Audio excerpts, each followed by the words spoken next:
And in all of this, we want the communities that are hardest hit to be at the heart of these new programs, to explore how we can co-create these programs with them. And a lot of these programs are based on the feedback that we've heard over the last 8 months. We want these programs to have a genuine impact, not just on participants, but on the wider community, and even on policies and practice that affect those communities. I've had the privilege of seeing a lot of a methodology called Theatre of the Oppressed over the last 3 years, and I've seen the impact that it has in terms of empowering and inspiring on individuals, but also on services and on councils and even on national policy. So we're really excited, as part of the next step of this project, if you like, to be partnering and hosting Katy Rubin as an artist in residence with us at Union Chapel, to deliver a paid training program with people from our communities, to provide voice to those communities, to inform us at the Union Chapel and our wider partners about what needs to change, and I hope create a number of community creative leaders for the future. So at this point, I'm going to stop sharing and I'm going to stop talking. I'm going to hand over to Katy. And thanks everyone for being here. So again, I'm Katy. I am, as I said, living in Manchester, originally from New York. I used to be the executive director of an organization called Theatre of the Oppressed NYC, which does a kind of work called Theatre of the Oppressed, Michael mentioned, that happens all over the world, which started about in the 60s and 70s in Brazil, and is really kind of a social change tool through theater and creative methodologies. So in the Theatre of the Oppressed and in this project, there's the idea that no one is just a spectator. No one is just a watcher. Yeah, no one is just watching what's happening. We're all watching what's happening in our communities, in our neighborhoods, in our world, and we're all preparing to take action. And we're going to be focusing this project on leading processes so that all our facilitators are ready to take action, and then they are ready to activate their communities. And because of that, even though this is an info session, and even though we don't have a lot of time, it's important that none of us are spectators even today. So I am going to start with a very quick warm up that's going to lead us into an idea of what kinds of things will be happening on Zoom with the facilitators in training. If your video's off, that's totally fine. You get the extra pass of not looking all that silly on video. If your video's on, that's great too. It's great to, laugh with each other, but you don't need any sound, so you can stay on mute. So I'm just going to give a few instructions and we're all going to do it. We're all going to be silly at the same time. We will start this training process, and the legislative theater community process starts with games like this that get us thinking about our community, about systems, about rules, about things that have happened in our world that make us act or accept a certain way or a certain kind of system that maybe is not supporting what we need or what our community needs. Absolutely. Great. So I'm going to show you a quick slideshow of what legislative theater is, how that works. And then I'm going to tell you about what we're going to do in this project and how that is going to be, how we're going to develop this community of facilitators around Islington. Sounds good? No questions from now? Great. Okay. So now that we're warmed up, when we say legislative theater, what are we talking about? All right. So I'm going to share some images.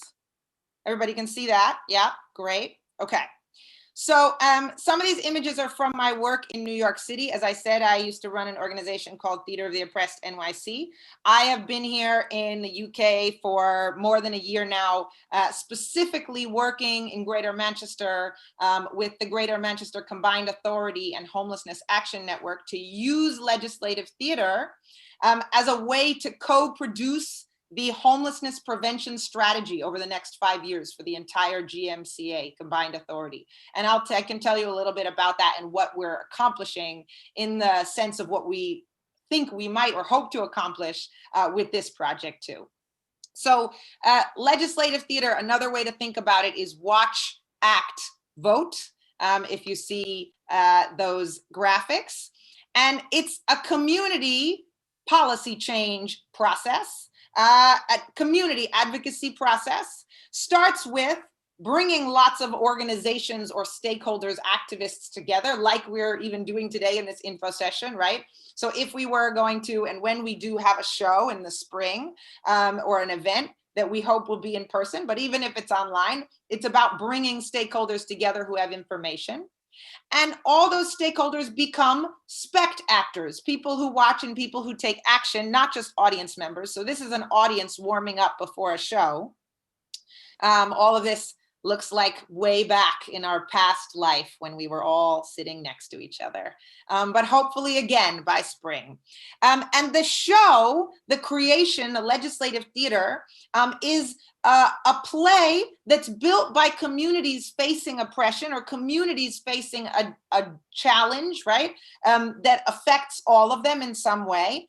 And that community builds the play through playing games and having discussions, just like we modeled just now, using those discussions to start thinking about stories and examples from real life and putting them on stage. So in this example from real life, created by LGBTQ youth who were experiencing homelessness back in New York City, the scene is about a real problem that was a big problem this was about 2014 in New York City, in which the police were allowed to use 3 or more condoms on a person as evidence of prostitution.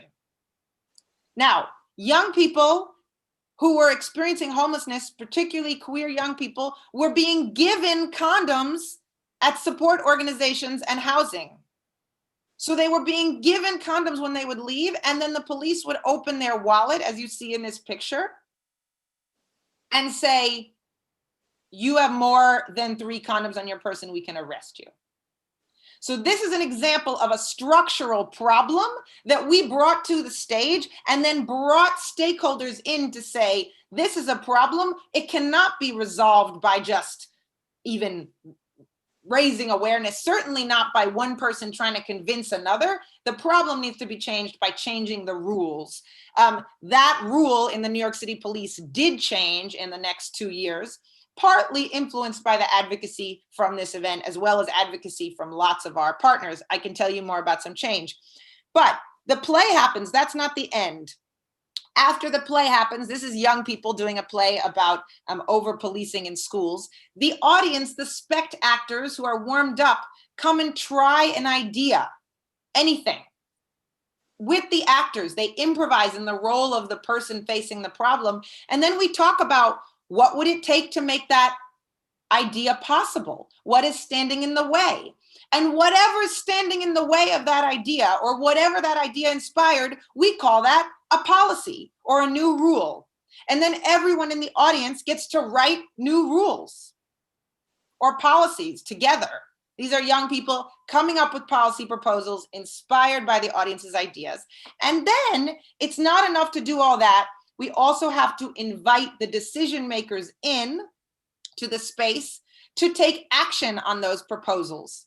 So here you see council members, city agencies, and advocates and lawyers debating and helping to sort the audience's ideas into the top 3 or 4 that we're going to have a bit of a policy debate around. Here's some more of those folks taking this very seriously.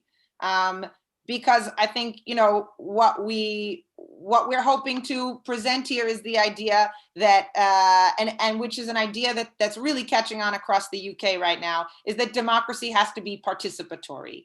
I would say in all of our democracies, we're getting that sense these days. So finally, after this debate, the negotiation around the policy ideas, the policy makers come back and answer questions, take amendments, take dissent, change the policy proposals in response to any questions or issues the audience have.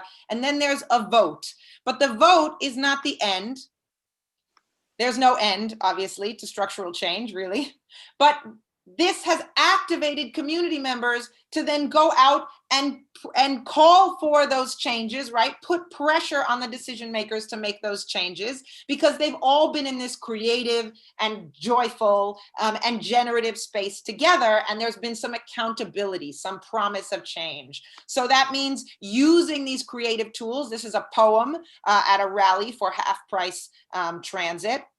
And then that process happened in New York over many years, and now I'm working on it here in the UK. As I said, specifically, this is an image that we're using in the Greater Manchester Combined Authority process, where we're working with community members who've experienced homelessness to, as we said, co-produce the homelessness prevention strategy. But one key piece of that project that is very similar to this project at Union Chapel that we're about to talk about is that there are 5 co-facilitators who've been training with me and now leading the process who have experience of homelessness, with the goal that legislative theater will be a tool that can be used around many issues in GM, in and around GM in the future. And that's our goal here too, that there's a core group of facilitators who can use the games, the exercises, the discussion techniques. Doesn't have to be a full play production, but all the little bits of facilitation training to engage their neighbors and their communities in creative change. So this is an example, this is an image of a Zoom legislative theater. So we are going to put some of this process onto Zoom and then meet in person, COVID willing, in March. So I'm going to run through that process now. And if you're curious and want to know more between now and the next time we're all engaged, there's more information on some of the impacts that have happened from legislative theater at this report. Did folks follow that? Okay. How are we doing? Great. Yes, awesome. Loving the comments. So we are going to we're really excited. I'm so excited to be involved in a process, in an opportunity for community members around Union Chapel, in and around the Islington, North London area, to train as legislative theater facilitators. And as I said, that's really broader than that. That's really about creative community facilitators. We'll be using this methodology, but we'll be talking about the history, the background of creative facilitation. We'll be talking about ways to support each other, hopefully building a network where facilitators aren't alone, that if there are projects they can do after this, they have a network to call on, to co-facilitate, to get feedback, to plan together, right? It's really important as a community facilitator, I think, not to be alone, especially in learning how to do this. So the network of about 8 trainees working together is really important. And then we'll be learning games, learning how to teach them, learning how to identify issues that are important to a community, and how to build a play. And when we say a play, and also when we say these facilitators, we're coming from the perspective that everyone is an actor. So we're going to ask you to help us recruit, and we're certainly going to ask you to help us recruit folks who are interested in the arts or in using theater, but they don't have to have done that before. They just have to be excited by that. Similarly, everyone is a facilitator, right? Everyone can activate their community. So we're going to ask for folks who are interested or excited about the idea of leading their community, maybe feel connected to some communities around them, but they don't have to have experience in that already. Yeah, that's really important. So the next steps are that we're going to have a series of taster workshops. Anyone can come to those taster workshops. Also, Michael said before, and I think you got it in the email, but it's a really wide group of folks, right? Communities that have been really impacted by COVID, who are invited to participate as facilitators. We can have young people, adults, all together, right? And all, that's even better. Like we're doing that right now in Greater Manchester. We have a really diverse and awesome group of facilitators, and people coming from all different experiences. and that's really important because they're, again, thinking about how they're going to use this work after this project with their various communities, and we're all teaching each other through those conversations.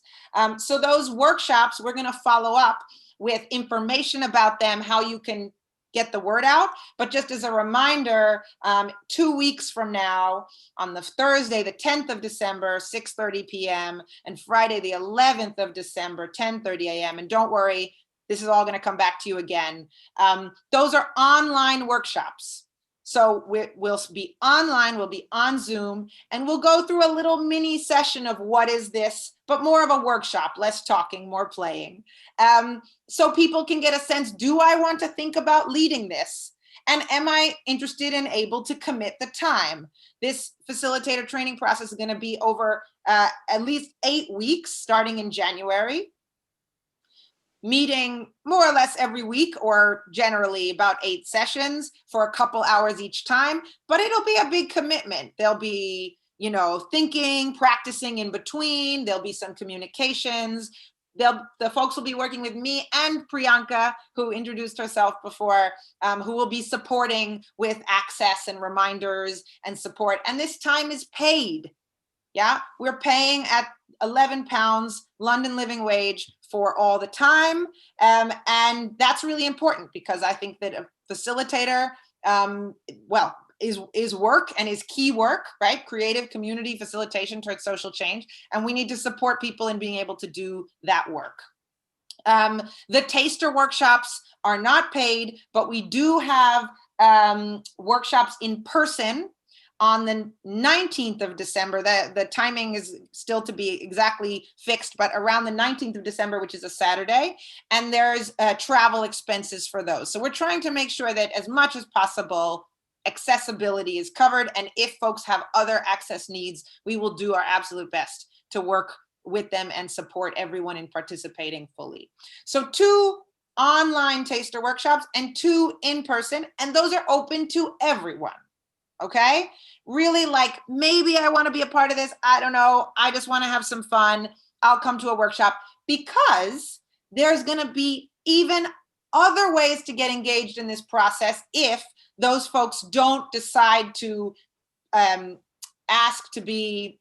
I see questions. I'll come to you in a second. If folks don't decide to pursue the facilitator training, or if it doesn't work out for them, they can then in March be in a legislative theater play that we're going to create at the Union Chapel, led by the facilitators in training.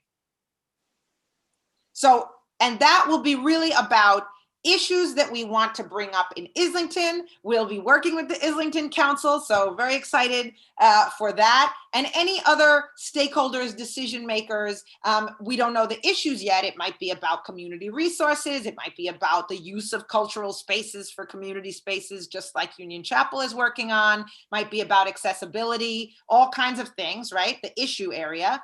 But we'll be doing a play so that those facilitators can practice working with their own neighbors. And so other folks who come to those training processes might say, I don't want to be a facilitator. I don't know if I have the time, but I'd love to do this in person in March. And that process will also be paid for everyone who joins as an actor. It'll be a more short, intensive process, but we will be doing a public event. So I think I'm almost done with all my bits, and we're going to open for questions. I'm just taking a look if there's anything else, and then again, questions are, okay, I'll just say one more thing, and anyways, this could be a question, but you know, when we think about legislative theater, when we think about influencing policy change, a common question is, has this ever had any concrete outcomes? And there absolutely are. And I'll give you a couple quick examples. Actually, right now in Greater Manchester, we have already developed 5 proposals about 50% employment of people with lived experience in job centers and housing offices around Greater Manchester, and about a group of peer advocates who are hired across all the job centers and housing offices in all the councils, who are paid by a joint fund of all those offices and have an ability to give feedback and sort of independent oversight. Those proposals came from a play, and they're already going to be in the homelessness prevention strategy, and the GMCA has already committed funding to help the local councils implement those strategies. Also, on a smaller institutional level, David, Laura, can I give a With One Voice example? Great. So we have With One Voice here. Awesome Arts and Homelessness International. Awesome Arts and Homelessness International organization.